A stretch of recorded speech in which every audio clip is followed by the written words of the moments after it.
Hi, we're here today with Dr. Keyna Martinez. She is medical director at Beacon Medical Group Bremen.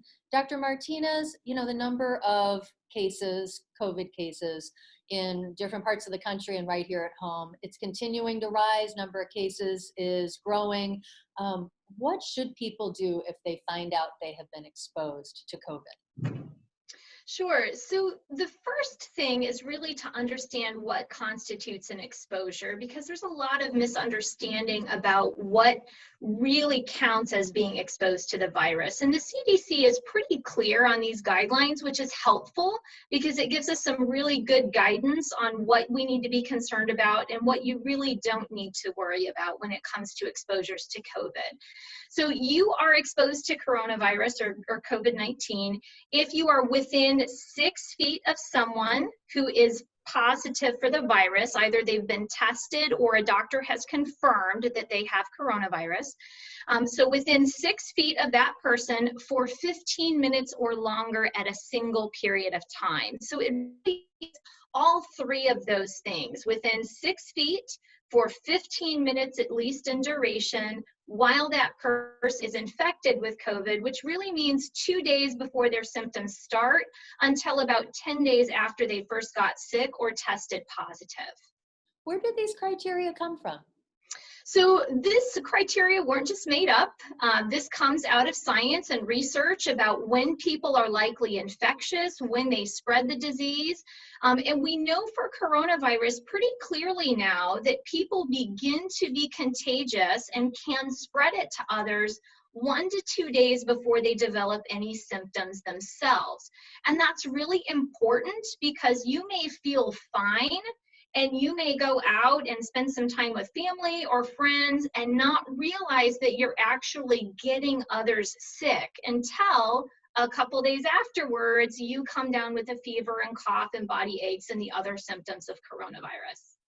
What about people who never develop symptoms, but they test positive for COVID?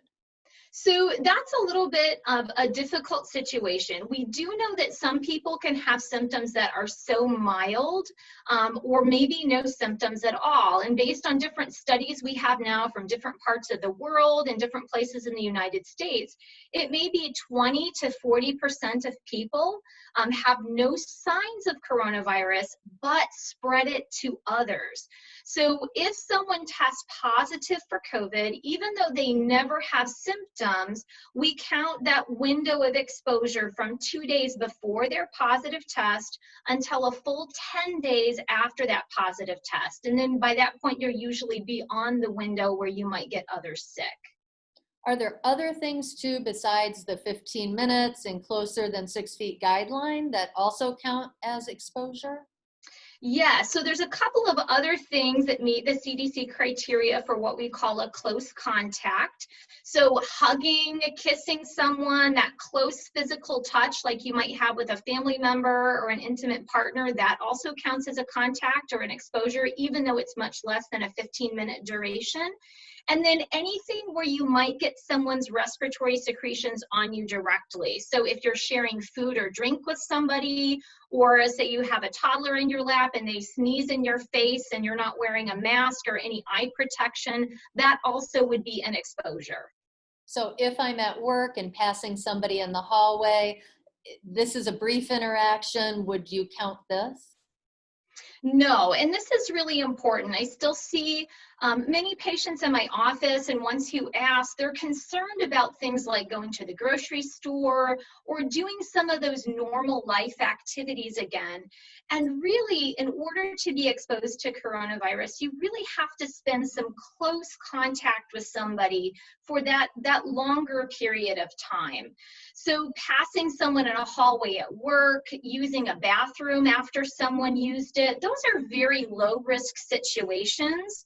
Where you're really going to be exposed to the virus the most is unfortunately where we're most comfortable and our guard is down. It's with our family or our friends. We may get together for a picnic, or we may think we're just going to get coffee, but before you know it, our masks are off and we're talking and sharing, and now a half an hour has gone by. And that is what we are seeing both in this area and in the state of Indiana and really across the country. It's not so much workplace exposures or a random brief encounter at a grocery store when everyone's wearing their masks. It's getting together with your family or having a birthday party or meeting at the park. And we may have good intentions for those activities, that we're going to stay 6 feet apart and we're going to wear our masks. But before you know it, it's really hot and you sit down on the picnic bench and then time has passed and now you've potentially exposed or gotten the virus yourself from someone you care about. Where you feel comfortable with your family, as you said. So now we know what counts as exposure. What do I do if I find out I have been exposed? So it depends a little bit on what type of work you do. So healthcare workers and other essential workers for public safety, like firefighters, police, our EMS and paramedics, they have slightly different rules from the CDC. Part of that is because we have different training on infection prevention, and so there's slightly different standards for us. And we also need to make sure that we continue to supply enough workforce to keep the public safe and keep these essential services going.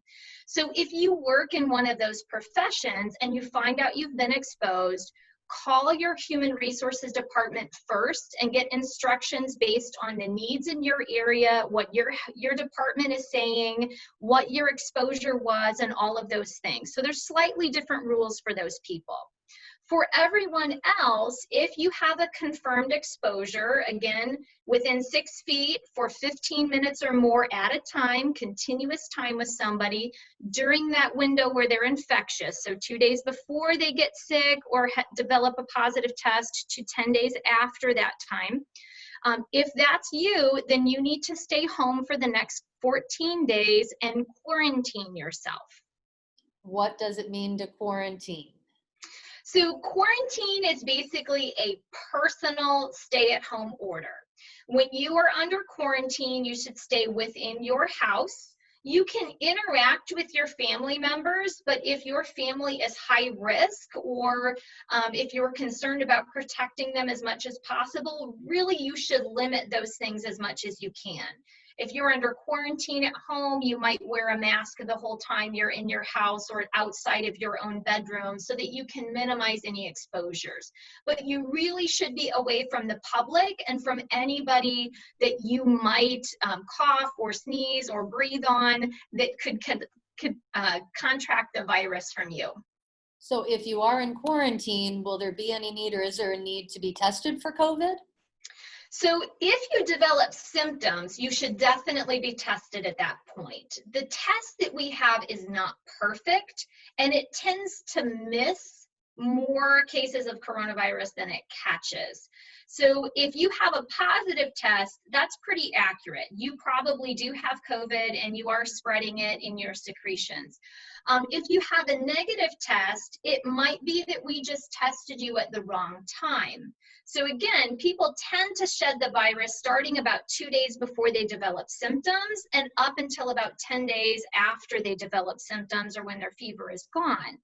So if we test you a couple days too early or even a couple of days too late in that time window, your test may not be positive. And it doesn't mean that you either won't develop COVID-19 yourself or that you can't spread it to other people, even if you feel okay. So asymptomatic individuals, it's tricky to test because we never know if we're timing it right when you feel well. But certainly people who have symptoms should be tested as soon as possible after they develop symptoms. A test within those first 4 days after you get a fever is when it's most accurate and most helpful. So if someone has had an exposure and is in quarantine, then gets tested and that test comes back negative, they still need to stay in quarantine for the 14 days or what happens? Yes, so and this is one of the reasons that we say maybe it's not helpful to test people who are asymptomatic, because even if your test comes back negative, it doesn't mean that you can't have coronavirus or that you won't get other people sick. So individuals who have no symptoms, get tested or don't get tested for COVID, and the test comes back negative, should still remain at home for the full 14 days. And if they develop symptoms later, so let's say on day 2 they get tested and it's fine, and then on day 7 they start to feel sick, maybe they lose their sense of smell, maybe they have some diarrhea, they should be retested when they have those symptoms and see if we can get a more accurate sample at a different time when they're feeling ill.